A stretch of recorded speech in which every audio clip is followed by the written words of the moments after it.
बीते कुछ वर्षों में हमने डिजिटल इंडिया की ओर काफी तेजी से कदम बढ़ाया है। देश में अब अधिकतर लेन देन अब डिजिटल माध्यमों से होने लगे हैं। इसमें यूपीआई एक बड़ा ही अहम रोल निभा रहा है। भीम, फोन पे, गूगल पे, मोबीक्विक, पेटीएम है जैसे कई ऐप के माध्यम से लोग मनी एक्सचेंज में अब अधिक सहज महसूस करते हैं। बदलते जमाने के साथ अब तो समाज में अंतिम पायदान पर खड़े लोग भी अपने आप को बदलने में लगे हैं। बात चाहे रेहड़ी, ठेला, खोमचा वाले की करें या फिर भिक्षाटन कर यानी भीख मांगकर जीवन यापन करने वाले भिखारियों की, सभी अर्थ युग में खुद को अपडेट कर रहे हैं और डिजिटल पेमेंट का सहारा ले रहे हैं। कुछ ऐसी ही एक तस्वीर बिहार के रेलवे स्टेशन से आई है, जो भीख मांगने के लिहाज से अपने आप में अनोखी है। दरअसल राजू नाम का युवक जो बचपन से स्टेशन पर भीख मांगते आ रहा है, उसने अब अपने भीख मांगने के तरीकों को भी डिजिटल युग के साथ अपडेट कर लिया है। ऐसे में अब उसका भीख मांगने का अंदाज बदल गया है। वो लोगों से अब छुट्टे नहीं लेता, बल्कि फोन पे, गूगल पे, पेटीएम जैसे डिजिटल तरीके से भीख मांगता है।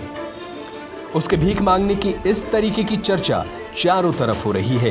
राजद सुप्रीमो लालू यादव को अपना पापा बोलने वाला और उनका चहेता राजू अब पीएम मोदी का भी भक्त है और ये पीएम के मन की बात सुनना बिल्कुल नहीं भूलता।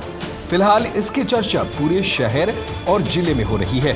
दरअसल बेतिया के बसवरिया वार्ड संख्या 30 के निवासी प्रभुनाथ प्रसाद का 40 साल का इकलौता बेटा राजू प्रसाद 3 दशक से रेलवे स्टेशन समेत अन्य जगहों पर भीख मांगकर जीवन यापन कर रहा है।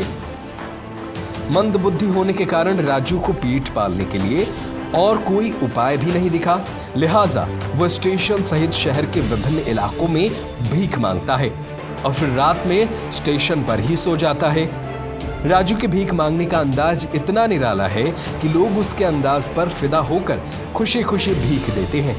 वो स्टेशन, बस स्टैंड से बाहर निकल रहे यात्रियों को घेर कर मदद की अपील करता है। उसने बताया कि कई बार लोग ये कहकर सहयोग करने से इनकार कर देते थे कि उनके पास छुट्टे पैसे नहीं है। कई यात्रियों ने कहा कि पे, फोन आदि ई वॉलेट के जमाने में अब नगद लेकर चलने की जरूरत ही नहीं पड़ती। इस कारण जब भीख मांगने में दिक्कत होने लगी तो राजू ने बैंक में खाता खुलवाया, साथ ही ई वॉलेट में भी बना लिया। अब वो गूगल पे, फोन पे आदि से भी भीख मांगता है। उसने बताया कि अधिकांश लोग तो नगद ही पैसे देते हैं, लेकिन कुछ लोग ई वॉलेट में भी मनी ट्रांसफर करते हैं।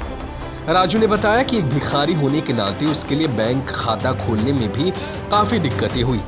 राजू का कहना है कि प्रधानमंत्री नरेंद्र मोदी के डिजिटल इंडिया से प्रभावित होकर वो काफी पहले से बैंक खाता खोलना चाहता था। इसके लिए जब बैंक में संपर्क किया तो आधार कार्ड और पैन कार्ड की मांग की गई। उसका आधार कार्ड तो पहले से था, लेकिन पैन कार्ड बनवाना पड़ा।